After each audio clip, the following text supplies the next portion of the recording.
Ever since the French Revolution, French law has been in place to ensure that bread is affordable and available to all citizens. The French bread laws are strictly enforced and regulated. Bread must be made on the premises where it is sold and can only use four ingredients: wheat flour, water, salt, and yeast. This cheese bread uses the basic four ingredients, but I've added the cheese. To make this rustic cheese bread, you need 5 simple ingredients. You'll start with 4 cups of flour, 1 tablespoon of instant yeast, 1 teaspoon of salt, 2 cups of sharp cheddar cheese, and 2 cups of warm water. You will also need a large covered pot for baking. The bread will bake in a 425-degree oven for 30 minutes covered and then uncovered for 10 minutes to brown. Your first step is to proof your yeast. So you're going to start with your teaspoon of salt into a container, to which you're going to add about a half a cup of warm water. Now you're going to sprinkle your yeast over the top of the water, and we're going to leave it for about 5 minutes until it blooms. It's been 5 minutes and our yeast is opened up and bloomed and showing you that it's active, so we're good to start making our bread. Starting with your 4 cups of white flour, you want to add your bloomed yeast. You have another cup and a half of warm water. I'm going to add about a cup of it. Stir it around, mixing this all together.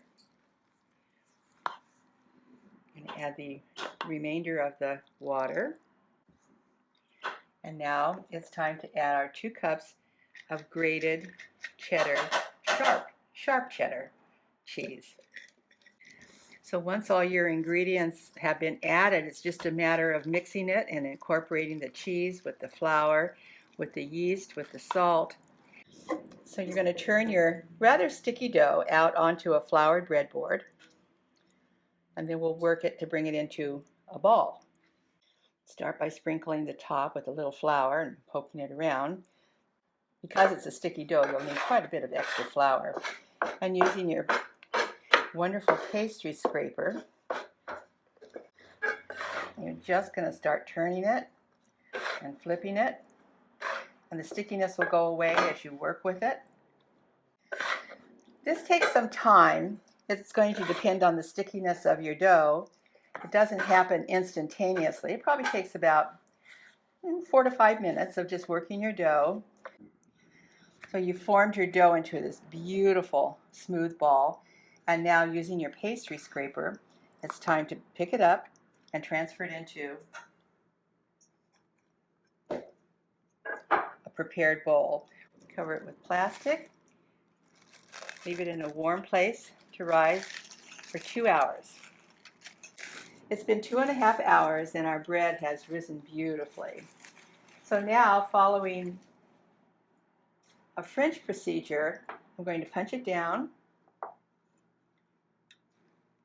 and turn it out, let it rest, form it into a ball again, and then let it have a second rising.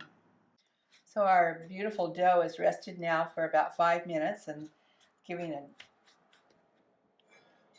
a nice floured breadboard. We're going to start flipping it and turning it and forming it into another beautiful ball again, which will then go back into a prepared bowl, which I've sprayed with vegetable oil. Will once again be covered, and this will rise for 1 more hour. So our bread has just completed its second rising. It's been an additional hour, and as you can see, once again, it's beautiful.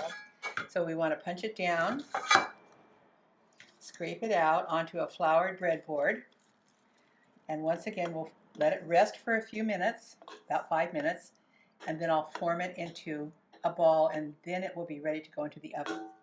Our beautiful bread has rested. I lightly floured the top, and now it's just needs to be flipped a couple of times and formed into a beautiful ball.